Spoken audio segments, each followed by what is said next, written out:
Good day mga ka-idol! Update tayo sa Doubleheader Friday ng inyong PBA. Sa first game, naglaro ang Rain or Shine Elasto Painters kontra sa NLEX Road Warriors. Sa score na 113-101 ay nanalo ang Rain or Shine Elasto Painters. Ito na yung pangalawang sunod-sunod na panalo ng Rain or Shine Elasto Painters. Ang kartada nila ngayon 2 wins and 5 losses.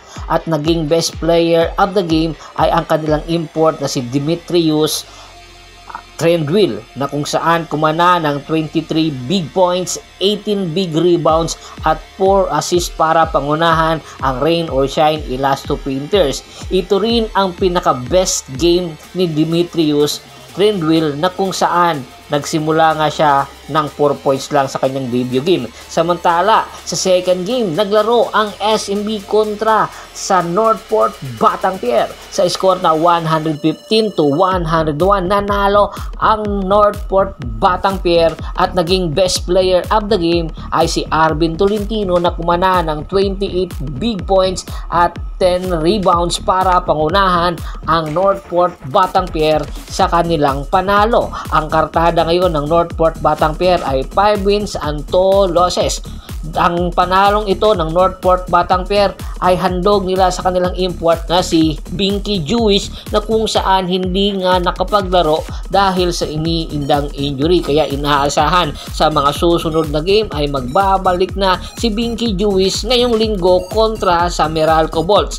Ito yung pinakamagandang performance ng Northport Batanguer sa mga nakaraan konferensya. Samantala, dahil nga sa pagkatalo ng SMB kontra sa Northport Batanguer na walang import, ay pinag-iisipan na ngayon ng management at ng coaching staff ng SMB kung mananatili pa ba ang kanilang import na si Ivan Aska. Hindi kakayanin ni Ivan Aska kung wala si Junmar Fajardo. Malaki ang magiging diferensya ng SMB kung wala si Junmar Fajardo, dahil hindi nila kakayanin makapasok sa playoffs hanggat meron injury at meron iniinda si Junmar Fajardo. Alam natin na 4 na linggo or mahigit pa magpapahinga si Junmar Fajardo para sa kanyang kaliwang kamay na injury. Kaya kinakailangan talaga ng SMB ng isang import na very dominating at the same time nagkakapag-complement sa kanilang mga locals. Kaya naman, ayon sa ating insider, inaasinta na ngayon ng SMB ang posibleng number 1 option para maging kapalit ni Ivan Aska. Ito nga ay ang dating player at import ng tropang Giga na si Terrence Jones. Si Terrence Jones ay merong height na 6'9" at nakapaglaro na sa iba't ibang liga sa iba't ibang bansa, especially nasa Europa. Ang kanyang kakayahan ay di matatawaran. Dinala lang naman ni Terrence Jones sa Commissioner's Cup ang tropang Giga patungo sa finals noong 2019, kanya lang natalo sila ng SMB. Kaya naman sa pagkakataon ito, hindi na sila makakalaban kundi makakatulong si Terrence Jones sa SMB kung sakaling pindutin na at magpasya na silang kumuha ng panibagong import, dahil hindi na nila kailangan pang hintayin na maging 100% si Junmar Fajardo. Kinakailangan na nila ng isang import na isang dominating at the same time isang all-around import na makatulong para umangat lalo ang kanilang kartada. Hindi pa naman huli ang lahat kung magbabago sila ng import. Ang kartada ngayon ng SMB ay 3 wins and 2 losses.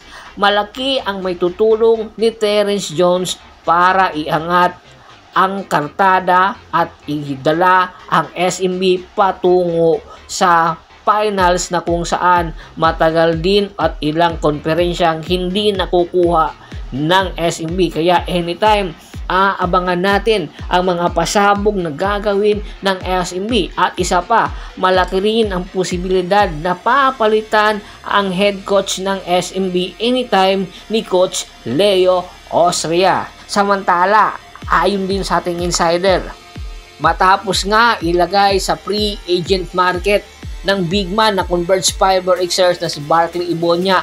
Marami ngayon ang interesadong kumuha sa kanyang serbisyo. Opo, isa na dito ay ang Northport Batangpier.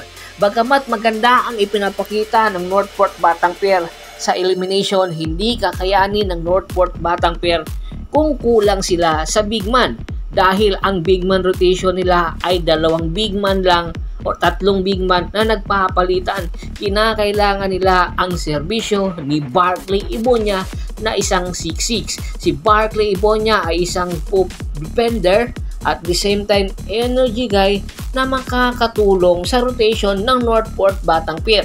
Inaasinta na daw ito ngayon ng coaching staff at management ng Northport Batangpier na magiging bagong big man nila, kaya aabangan natin ang negotiation ng agent ni Barkley Iboña at ng coaching staff ng Northport Batangpier kung magkakasundo ba sila. Bago pa man natin tapusin ang ating kwentuhan, shoutout muna tayo sa ating mga followers at subscribers kay Sir Jerome de la Cruz, Gerardo Gibb, Binvenido Baybayon, Larry Strat, Larry Hipolito, Ricky Lanza, Ricky Rider TV ng Tansa, Cavite, Julius Roche, Kagawad Katsakino Dukusin ng Hagonoy, Bulacan, Anthony Laquialon, Ronald Bersubidad. Marami pong salamat sa walang sawa niyong pagsuporta. Pakibisita na rin po ng Facebook fanpage ko. Paki-like, paki-follow, paki-share. Ganun din po sa YouTube channel ko. Hanggang sa muling kwentuhan.